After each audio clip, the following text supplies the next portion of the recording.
The best theme song in the entire industry also means we are back for the Best Ball Happy Hour and the most accurate podcast. As always, I'm your host, John Daigle, joined today by the man who has been joining me the past 3 weeks, and the run is up, Chris G. This is it, our last draft of the Gauntlet together.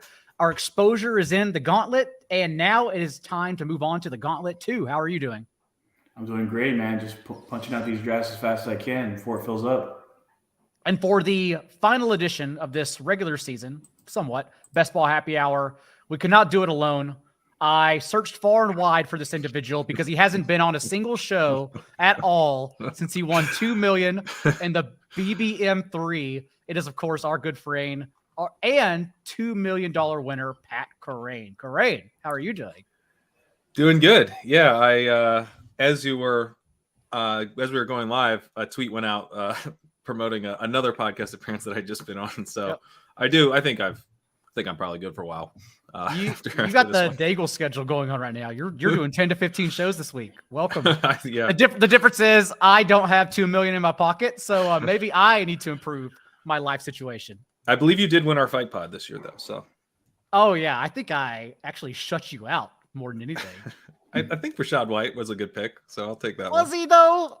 Rashad White? Yeah, he's good. In redraft, he was the one guy like you don't want because you couldn't start him and you couldn't. Yeah, drop he's a bit him. of a roster. You just had to, just sit there. Yeah. I think the best way to start, Kerrane, is to just simply ask you, what is it like to be a millionaire? Because that is something two of us on this show aspire to be. And maybe we get there. I don't want to shut out Chris G, but we are doing our best. But more importantly, you are there now. You and I, of course, texted throughout the weekend as it was happening. I even assumed you would first go to the wedding and condo plans. You told me you were looking for an accountant first, which is the much better way to approach it. But overall, what is it like? I think that's the best way to start here. Yeah, I mean, it's been mostly homework so far this week. I learned about money markets today, money market mutual funds, which are a thing that I didn't know were a thing, and they are a thing, as it turns out. And there's some ones that have better tax benefits than others. So, they've got some light reading this afternoon. I don't know. It still hasn't sunk in. It's mostly sunk in terms of like, here's what I'm doing tomorrow, to sort of take care of all this stuff. But Underdog was good for it, as it turns out. They have transferred it.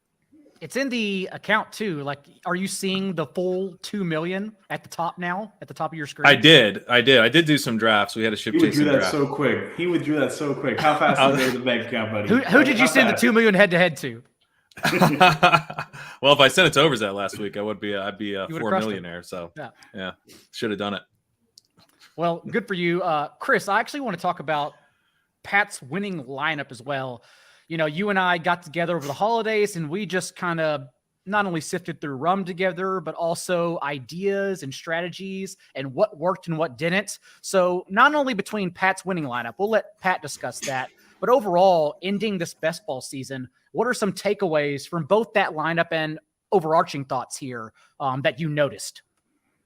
Well, I think it's obvious that stacking matters, especially when you have a pocket passing quarterback like Tom Brady, right? He just dominated with Mike Evans and Chris Godwin. And I think a takeaway for me that I kind of tried to adjust my strategy this year was not stacking the running backs with the pass catchers. And it just overall team stacking is just a benefit for your team when you're drafting. And I think there needs to be a little more wiggle room. If you don't get an elite tight end, maybe go for 3, not 4, but 3. And then the third quarterback, depending on who you get in the first couple rounds, is not a bad option either, instead of gambling on 2. Kerrane, you were the one with the winning lineup, though. Brady, of course, mentioned because he was the QB1 overall in week 17. What are your takeaways, not only from being a millionaire, but from just overall how to build that particular team moving forward? So I like for whatever reason, I now like this build a lot. But so this build is kind of interesting because it was running back, and then I took 3 quarterbacks. But this is something I wrote about in the summer, like this being potentially an interesting build because when you take running back, when you go running back, you don't necessarily need to take running backs in the early double digit or late single digit rounds. I took Ramondre Stevenson in the 10th but I didn't take my 4th and 5th running backs until the 16th and 17th. And that's much more feasible if you've started running back. You don't need to load up on running backs in that later pocket of the draft, which it has been a really good time to take running backs historically. That's where we've gotten a lot of our 0 running back hits from, but you can kind of, dabble there, take one, and then, you can spend one of those picks on something else. And that's also generally been a good time to take a quarterback and maybe take a couple quarterbacks because like Chris is saying, there's some high upside pocket passers in that range generally, not so much the rushing guys, or there are rushing guys, but they're going to be like Daniel Jones, who I grabbed in the 14th, Justin Fields, guys that we feel pretty shaky about. And so, you maybe aren't going to have as consistent production from them. But in this format, you're trying to get spike weeks that get you through the playoffs. And when you take a quarterback in the let's say 13, 14, that being the last round you do it, generally that type of quarterback is going to have more upside than the guys available a few rounds later. Like those guys are like, you're generally going to be your Matt Ryans. I mean, Jared Goff was going in that range, but like it's like Carson Wentz, Zach Wilson. You start to get into job security issues, the Marcus Mariota. So it starts to get really shaky, and it's like your odds of getting a guy who's going to deliver you a spike week in week 15, 16, or 17 and actually help you win the whole thing become much lower.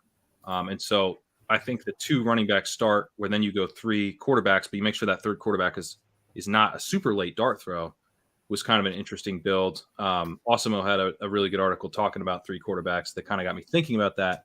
And he specifically mentioned trying to get in the low owned stack using 3 quarterbacks, which happened. Not only did I get the Brady stack in, I actually had Daniel Jones, Saquon, and Wandale get in as well. Wandale obviously injured for the year, but in another world, maybe that helped me too. And Liam Murphy, of course, BBM 2 winner, is the one that first brought the attention to me about 3 quarterbacks being optimal, since so many with the field go with 2. I was on ship chasing also earlier this offseason when I was building out our own Underdog top 250 for rankings for everyone. I was a big proponent on drafting running backs high, understanding that they are more volatile, significantly more volatile than wide receivers, but volatility is the whole point of building lineups for a top-heavy tournament. I understood that we were willing to basically burn our entries for the chance to try and win that $2 million. So chasing those higher ceilings of running backs, to me, were more important. But I think what stood out with your lineup, Kerrane, is that not only did you get the early running backs, but you didn't wait off. It wasn't robust because you didn't go a third within the next 3 rounds after the first 2. You started with Barkley and Eckler, but then also you started picking apart receivers where they were still strong, because as we know, the cliff happens at wide receiver. And if you don't stack them early, then you are stuck drafting those who genuinely just can't match the other ceiling and spike weeks of receivers in the 3rd through 6th round. Yeah, this isn't really like a hyper fragile team, because I did, like to your point, I waited until the 10th round for my 3rd running back. It's like Hayden Winks has outlined a bimodal strategy where you do basically exactly that. This is the bimodal strategy where you go running back, then you wait. You don't have to necessarily wait all the way to the 10th, but you wait a while.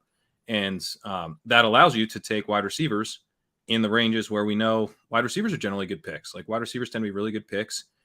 They're great picks in the early rounds too, but there's also usually really good wide receivers available in like rounds 3 through 5, which is, generally we consider that the dead zone for running backs. So it kind of, you're sort of zagging to the other position as the running backs. So you get the running backs, which in rounds 1 and 2, it's a risky time to take them, but a high upside time. Then you get maybe an elite tight end, maybe a wide receiver. You don't mess with running backs for a while, grab a quarterback, and then you can come get running backs once the value pocket has returned. It's kind of the way this team worked out. As we did. I think we're going to go see a lot more 3 quarterback strategies next in BBM 4. I think a lot of the high-end quarterbacks like Jalen Hurts, Patrick Mahomes, and Josh Allen are going to go a lot earlier than they did this year, because people are going to want that premium quarterback. I think you're right. I think it's going to force more of us to go to that 3 quarterback strategy that you did this year. That's going to be a lot more commonplace. I really liked elite quarterback. I mean, elite quarterback was more of what I was doing. This was not like my primary strategy. This was something I was experimenting with that I thought was viable, but was not my primary strategy. I really loved elite quarterback this year. Drafted a lot of Jalen Hurts, Josh Allen, also drafted a lot of Trey Lance, so that'll burn you. But Yep. But yeah, elite quarterback. I also liked elite tight end, and this team had Kittle. And I like elite tight end a lot, partly because this team had Kittle and it did nothing. I still got through. I got through with Kittle and Mike Gesicki is my only 2 tight ends. It didn't matter. When I say get through, I mean finish top 2 in a 12-team league through weeks 1 through 14. And then week 15, week 16, Kittle's the guy. And, that ability to separate the tight end position, I do think is pretty powerful in those single elimination weeks.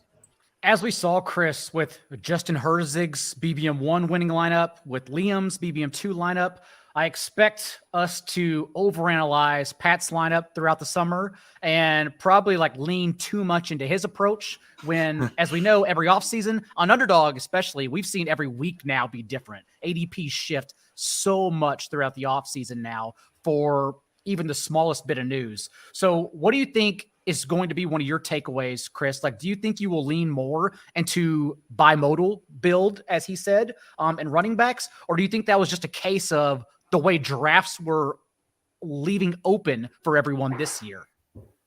Yeah, I'm a very fluid drafter, so I take what the draft gives me most of the time. And I really like zero RB. I like bimodal. I did a lot of those. Just I had the wrong guys. If you did a bimodal build with DeAndre Swift and Saquon Barkley, you were hurting this year, right? I mean, it just happened to be the 6th, 7th spot when you could get Eckler and get Saquon in June. That was a really big thing for Pat. But there were other builds that were probably really close to winning the whole thing as well. Diggs, and let's see who else. AJ Brown. Those guys are just so solid that they could have probably picked up and done a lot of stuff. And in the 3rd round, what was crazy about Pat, he didn't even have Mike Evans, which was going in the 3rd round. He had DJ Moore. He went in the early 2nd in this draft. Lucky for you, right? Because I don't know if you get there, right? Lucky for me in the sense that I would have passed on him because I wasn't drafting Mike Evans, and then it would have looked bad. But I get to say, I didn't even have a chance to take him.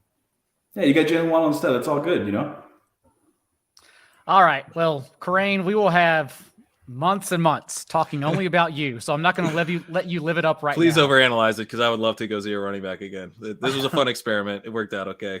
Let me go 0 running back again. I think you did just fine. The fact you want 0 running back to happen rather than winning $2 million, you can get the hell out of here.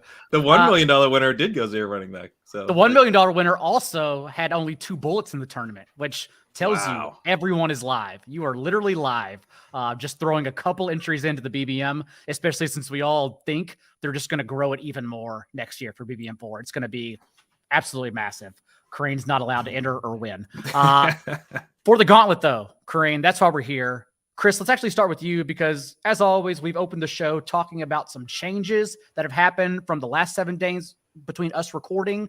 Now, all the seeds locked in. We have matchup notes throughout. I've done several shows where I've broken down wild card round. So what are some of your thoughts and changes from the last 7 days on particular players and situations for these drafts? So first off, I believe the Gauntlet filled on Monday. So we got the Gauntlet 2. It's a different pay structure as well. So when you're entering the contest, you need to check when you advance out of the first round, you're no longer winning $40. You're winning your money back, $25. Mm-hmm. So they made it a top-heavy prize pool. So first place is all that matters in this. $200K up top. If you advance and you don't advance a team that has options to get to the Super Bowl with 5 or more players, you're drawing dead to most of the teams that are in that contest. So you need to definitely take a look at that because to get your money back in this is why even enter? Just go for first or go for nothing, in my opinion. Does that change your opinion on how to approach quarterback? Because we talked about it, how big swings, just big swings. So one quarterback, you still one quarterback, 10% of your allocation goes to the quarterback, maybe 20 to 30% goes to running back, and 70 to 60 to 70% goes to the wide receiver. It's the most volatile position. You want those spike weeks and the pass catchers that are getting those spike weeks. What other notes? I cut you off there for a second. Did you have?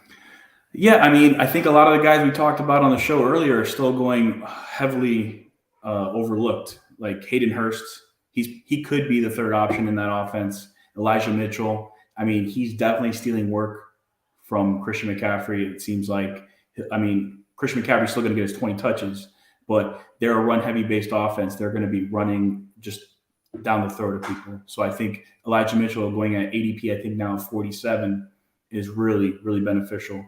And not only that, I still think McCole Hardman is going to take his role back when he gets back healthy, and he's got that extra week now.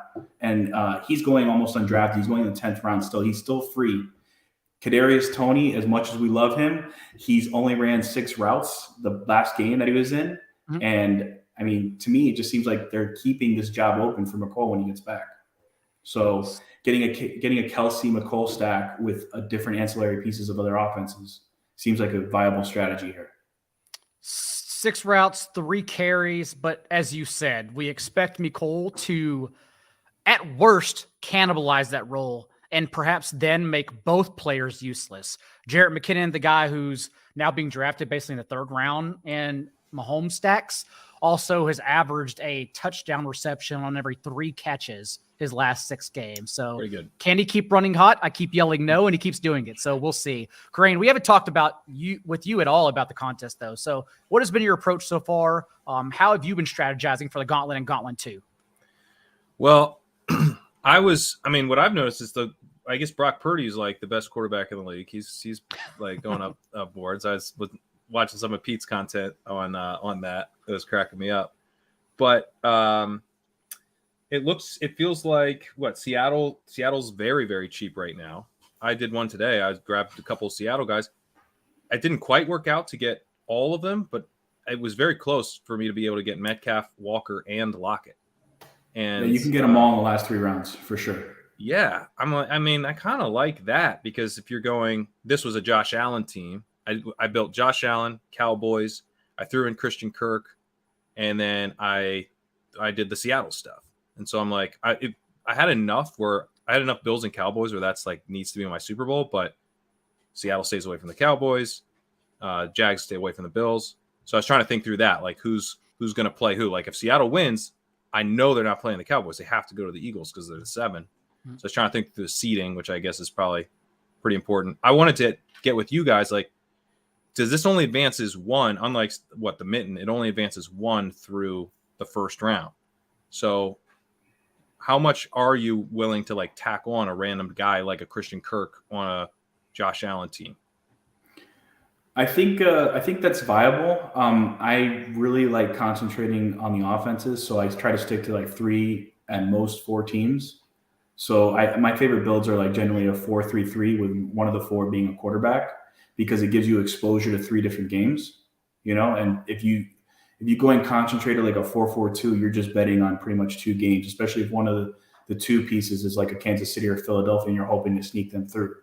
So you're really just hoping on 2 different outcomes. However, that being said, like I really like getting guys like Christian Kirk or Keenan Allen as a solo bit because like I don't know if you've noticed, but like in the 4th, 5th round, when like the Purdy's and the Gabe Davises and the Devin Singletaries are going, Keenan Allen's just sitting there or Chris Godwin's sitting there, and those guys are good players. And getting those one-off pieces that can help you advance are crucial. And those last Bucks pieces were definitely sneakier in the Gauntlet because they were still going in the last rounds when no one believed in the Bucks. And now I think the script has flipped and that it's pretty square to pick the Cowboys instead. So yeah, it makes it a little different. The Cowboys. I got the Cowboys I got CeeDee Lamb with Josh Allen. Like this seems pretty sweet. Yeah, and even if the Cowboys don't win, it's still a sweet spot for CeeDee Lamb. I've talked about it across multiple shows that the Bucks, they're allowing their production 5th most receiving yards per game to opposing slot receivers, also lead the league in touchdowns allowed to slot receivers. So either way, Lamb's, even in a 1 and done, is in a sweet spot for this week. He is. I've seen him drop a lot. I've been talking in like a couple places, like Justin Jefferson and CeeDee Lamb are both going lower than expected. It's because everyone believes that they may not have a shot to go to 2 games. But when you're in that situation in the 3rd round and they're sitting there looking at you in the face and you got an AFC stack already going, you pretty much got to just bite the bullet and take them because the talent outweighs the outcome. Sometimes because we're not fortune tellers. We're guessing at who's going to win this game. It's the spread for Tampa Bay and Dallas is -3 neutral. It's a coin flip game. So it's pretty interesting stuff. Like get the value when you can. And Seattle is definitely a value. Kerrane, I want to ask you this question because Evan asks about trying to bring along 5 men. We talked about it last week, how we definitely want at least 6 guys. So we're trying for at least 6 in the Super Bowl. And the issue, of course, in trying to get Eagles and Chiefs there is that neither are playing in wild card weekend. So you're already leaving yourself wide open, which is why I also naturally think steams the 49ers, because not only does everyone think they are neck and neck with the Eagles, but they're playing wild card weekend. So we get those games. But at the same time, how would you do this? Like, if you are trying to squeeze by Eagles and Chiefs, what are your thoughts for builds around it, knowing that the Eagles and Chiefs are going early still? It is tough because the Dolphins and the Ravens looks like so dead. So what are you I mean, because that you could maybe try to go. You have to get some guys that are going to get you through. You have to get like studs that are going to get you through. And early in these tournaments, you could go like try to get an Eckler or a Keenan Allen or something. That's not happening. So I don't know. I mean, the Seahawks one is one that comes to mind for sure, but that's not even ideal because, like I said, they'll play the Eagles in round 2, so you're kind of capping your upside for any kind of run with that team. The Cowboys, I guess, although there's a high chance they play the Eagles. So I'm open to ideas, but it's kind of tight right now. I've done it a couple different ways. On the Eagles and Chiefs specifically, I take 5 combined Eagles and Chiefs and hope for that Super Bowl. And then I just take the ancillary pieces like we talked about, like just get points on the board to get this to advance. So I'll take Keenan Allen with a Justin Herbert. I'll take Chris Godwin. I'll take Lenny, good old Lenny. Lenny's a good one, yeah. I mean, or Kenneth Walker, because those guys are volume and they're just so target rich, and then that's what you're going for. You want guys that can dominate a game. Tyreek Hill is a great one late, even though Skylar Thompson's there, something to that effect. You're really just getting 5 studs in there just to get that Super Bowl matchup.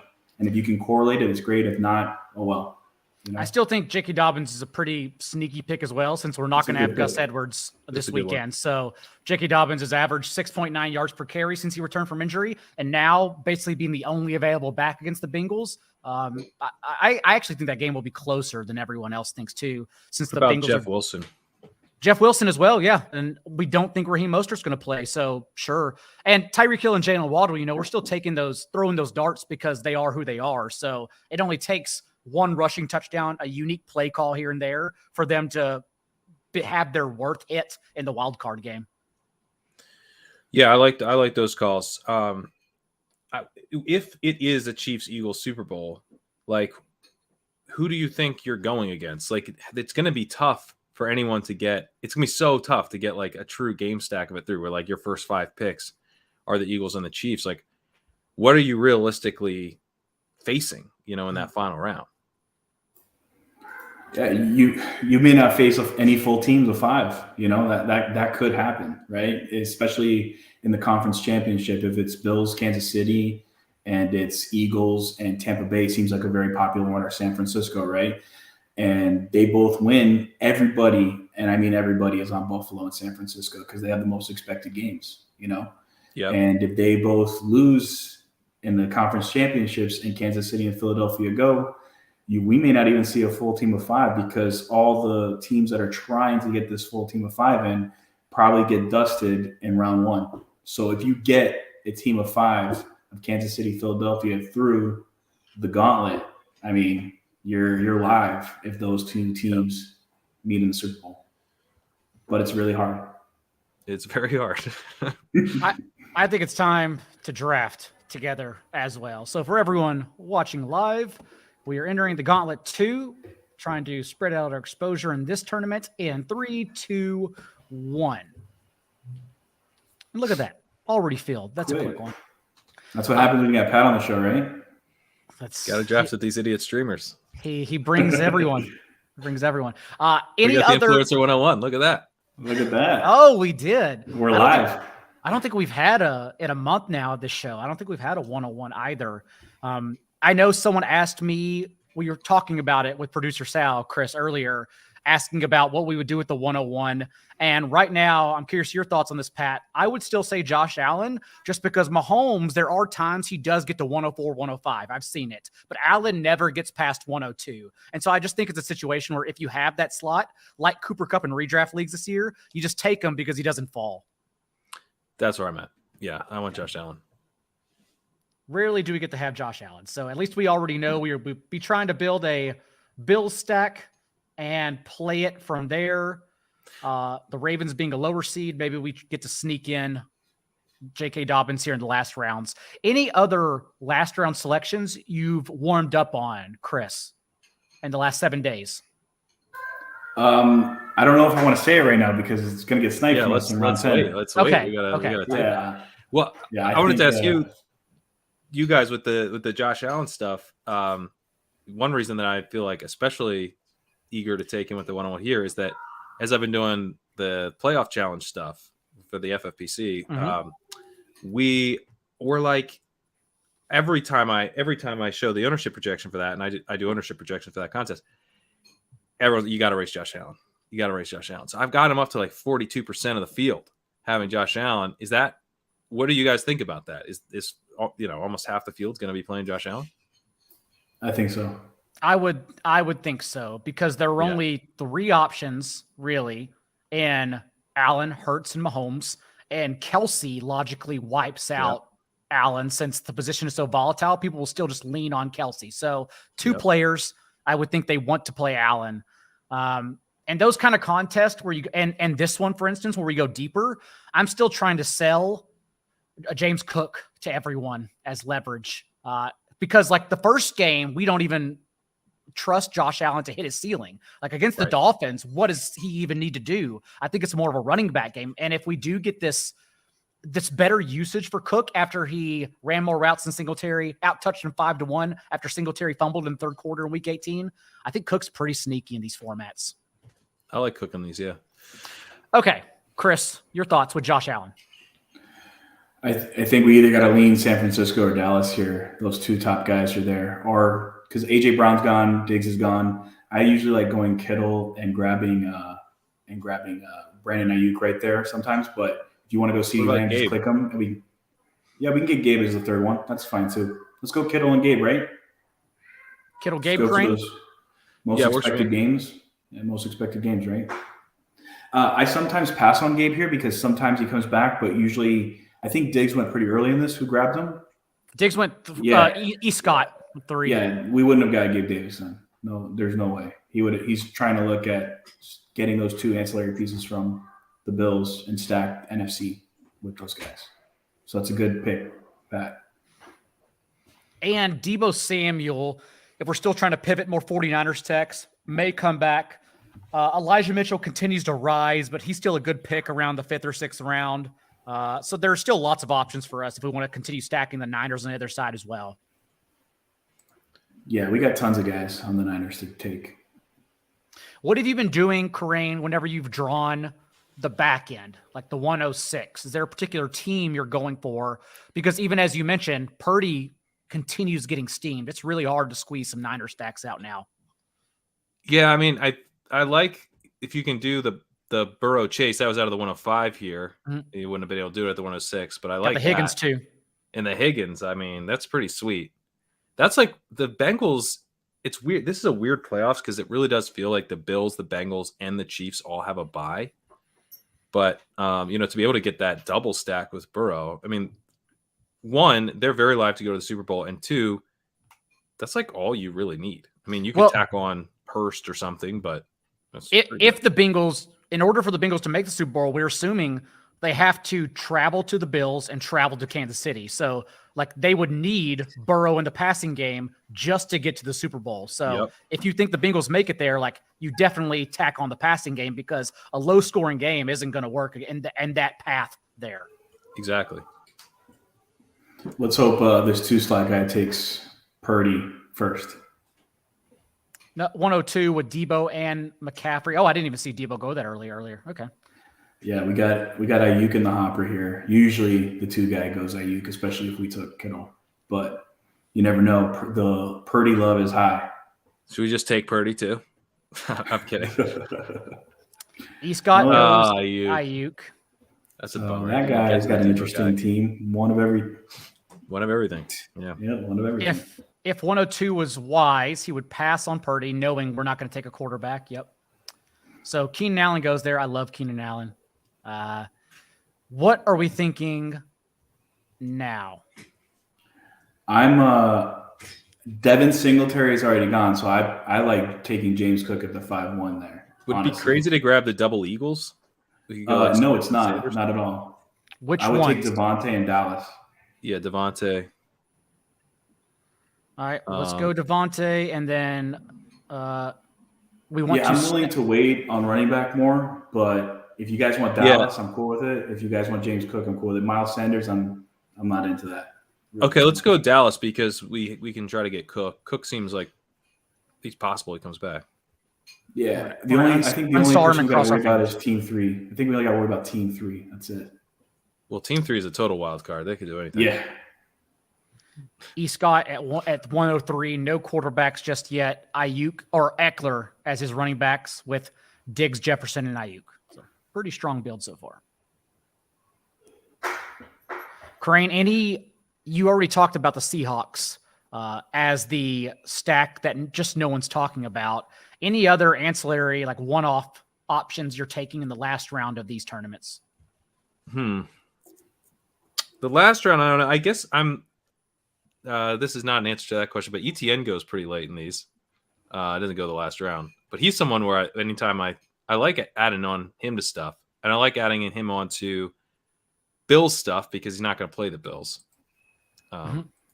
So that's I like taking like a guy like Evan Ingram too, right, Pat? Like the guy that's a good one. He's a sneaky guy and he's always like in the ADPs of like the high 50s. So he's not getting drafted all the time either. It is. I like that. It is an amazing spot for ETN, even if the Jags don't win that game as well, since Chargers defense has really just been opponent based. Their improvement since week 13. In that span, 5.2 yards per carry with the 7th highest rate of 10-yard runs allowed in that time. ETN has played the Titans 2 of the last 5 games, so recency bias could also push down his ownership. Yeah, I like ETN quite a bit. Recency bias should be pushing up his ownership. They slammed him into the line against the Titans. Like they are going to run the ball on the Chargers. Yeah. The 3 games in between the Titans games, he averaged 6.5 yards per touch and 10.6 yards per catch. Yeah. That's a great pick with. Yeah, go ahead. I'll just say over 100 yards in 2 of 3 of those games, but go ahead. Yeah, that's a great pick with those people trying to try that Kansas City, Philadelphia thing, Like, he's a great guy. He goes in the 7th round, and they don't have a good run defense, the Chargers. So we'll see. That's the ticket this week. All right. Ancillary Chiefs left on the board.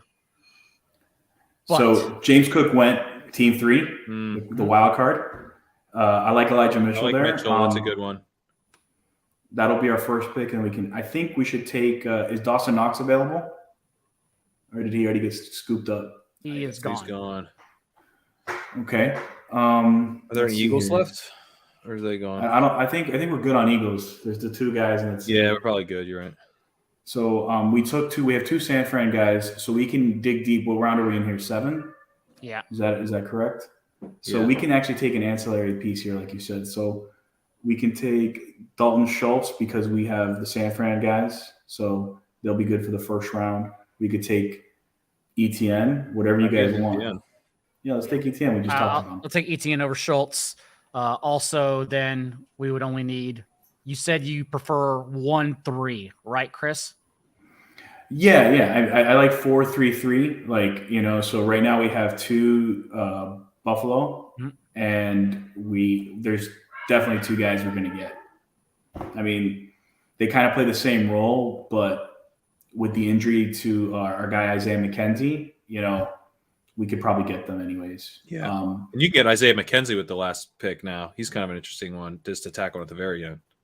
Yeah, you know who I like, the rookie. I think Khalil Shakir and Cole Beasley just got elevated, so they're probably going to use him for the Isaiah McKenzie role if he doesn't play this week. Cole Beasley, John Brown, I don't think they're bad options here, especially if they see some more man coverage. John Brown already showed he can beat that. So, I mean, think about it, right? We're basically signing off Miami as a bye, right? That's what you just said, Pat, right? So why wouldn't they get Shakir some reps in a playoff game, right? Like, okay. All right, I like this angle. Yeah, like I'm thinking like the rookie he's played well. he almost caught a touchdown last week, right? I mean, he's looking pretty good. I mean, I don't know. That's my thought. I kind of like it. Get him Yeah, in the 10th that's round. fun. Isaiah McKenzie's hamstring. He hasn't practiced today. I mean, there's some concern, right? That's a good look. Yeah. Especially because it would be unique with Josh Allen. Yep. That's the point. And then you hope in the Super Bowl he goes off or gets you at least. The question is, do we need to go there already, or is that for later? That's for the 10th round. I think you can wait. Okay. See here, we can go Zay Jones. We can go Evan Ingram to stack with the stuff. But if you think we need to advance, we can. And then do we want to? If we're gonna get McKenzie as well, we might as well take one of them here, Khalil or. You know what I'm saying? Yeah. Do you want Let's take Shakir or Beasley, right? I don't think we should take Isaiah. I mean, unless you feel like he'll be a differentiator in the Super Bowl or something like that, you know. Kerrane. Let's Shakir or Beasley. Let's go Shakir. I mean, you know, don't we enjoy fun? As I say, we just like having fun with our friends. I mean, floors don't matter. So where are we at here? We got 3 Bills, right? Yeah, 1, 2, 6 with our 3 Bills, 2 Jags, a Niner, and 2 Eagles. All right, this is incredibly thin. I'm going to say it because no one's going to take this guy, Nyheim Hines. I mean, he's a Buffalo guy. He is the Buffalo guy. You are correct. He does play in Buffalo. I will not argue. He with exists. That. He breathes there. But I mean, like, but honestly, like, he's good on special teams. He's good on special teams. No, but honestly, that's really thin at this point. So I'd probably like to go Beasley again. Or if you guys are a little nervous about the running back position, we could take someone like Fournette. Like, Fournette's a screaming value. He just went. And then our guy J.K. Dobbins that Daigle was talking about. But I kind of like getting 4 players on the Buffalo team if Josh Allen's doing well. But then again, I feel good about running back with ETN. I'd rather go with McKenzie or Beasley. Okay. Yeah, dealer's choice, man. I'm open for anything. I think McKenzie's hamstring is an issue. He didn't practice today. He may not play at all this week. Maybe, I mean, he might be a late round option for us to get through, right? If they go off. I mean, it's up to y'all, really. I guess we only have Mitchell as our second running back, so it is a bit thin there. Yeah, that's what I'm saying. Like, but then again, San Francisco could shellac the Seattle. Shellac their first 2 opponents if it's the Bucs or Cowboys too. Yeah, we could roll that dice. I'm fine with whatever. What do you guys think? What do you think, Daigle? I'm always proponent of stacking. Like, I think Dobbins is a better option in a vacuum, but how many teams have Allen, Gabe, Shakir, and Cole Beasley? It can't be many. I agree. It cannot be many. I'd probably take Beasley over McKenzie just for the differentiation, you know? Yeah, because I think that's the game we're playing here with Shakir also is McKenzie has to be out. So we might as well take both replacements if McKenzie's out. Yeah. One thing that's kind of interesting about the way we did this is that in this tournament, Josh Allen's like never going to be paired with Diggs, right? It's like essentially, I mean, maybe there's one weird draft or something, but it's not a thing.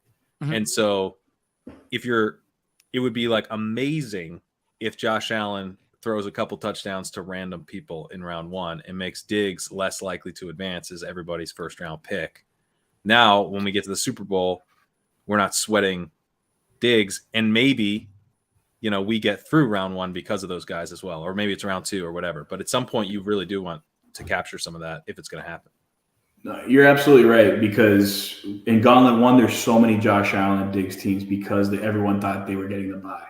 And there was very few Mahomes, Kelsey teams. In this format, Gauntlet 2, I would say less than 2% of people have gotten a Josh Allen Diggs team. I've been like 1 pick away like 3 times since I've done mine. So it's very hard to get. And yes, you want a high explosion from anyone else this week but Diggs. And then if Diggs scores, you don't care. So only 3 teams in this draft, including us as well, with 1 quarterback strategy. The others with 2 quarterbacks. And that, gentlemen, will wrap it up. That's it for the Best Ball Happy Hour ahead of the Gauntlet 2. keep jamming this tournament, fill it. I was in late at night. I had people DMing me on Twitter because I was sitting there with some old fashions, ripping drafts earlier this week. We'll probably be doing that again ahead of Saturday, trying to get some different optimal builds and spread my exposure out from the Gauntlet to the Gauntlet 2. Chris, any other parting thoughts you want to give everyone for the next 48 hours that are ripping drafts? Yeah, just be careful. Not really be careful, but just mind the fill rate. Like if you guys are into Underdog, the fill rate, it may not fill. And then you can get some extra EV. So like we talk about how this contest is 1 of 6 advancing. However, if it doesn't fill, some of these second place teams are going to get in if they have a high score total. And that could help you advance that crazy Philadelphia, Kansas City team that you want so desperately, right? All right. So something to keep an eye out for. Pat, you won $2 million. You give the people advice. Well, I feel like, I have not drafted a ton of this, so I would recommend listening to sharps like John Daigle and Chris G for most of this, but this was fun. I think I'm going to dive in and draft some more of these. Maybe I'll have some better thoughts. Yeah, you should play on Underdog more. You might win something. I should really give it a shot. I've heard good things. I would say we're going to be back on Chip Chasing on Friday and talking through the FFPC playoff tournament over there. And that's always a fun one. So if this isn't giving you your total fill of playoff contests, there are more options. And because Pat can't have it all in life, our FFPC playoff challenge video actually will legitimately be out Friday morning. I sat down with Connor Allen and Joe Pano and walked through it. Also, my top 70 rankings for pretty much any playoff contest. DraftKings goes a lot deeper into 20 rounds, but for FFPC challenge, it's right over there on 4for4.com. Kerrane, where can the people find you as you dive into your vault of gold coins? At Pat Kerrane. And Chris, go ahead. You can find myself at Red World as well. For the time being. Chris, where can people find you? At Chris G with 6 E's. It's a pretty hard Twitter handle to find, but I'm there. Just look me up. And when you find it, there's only one. There's no one else with 6 E's. Yeah. There's no one else with 6 E's. Yeah. All right. We will be back, TJ Hernandez and myself, Friday, 4:30 p.m. Eastern for the DFS MVP show. DFS content for every slate. 2-game, 3-game, 6-game. Exciting week, all on the site right now at 4for4.com as well. But until then, remember, be a little bit kinder than what's required. We'll see you next time.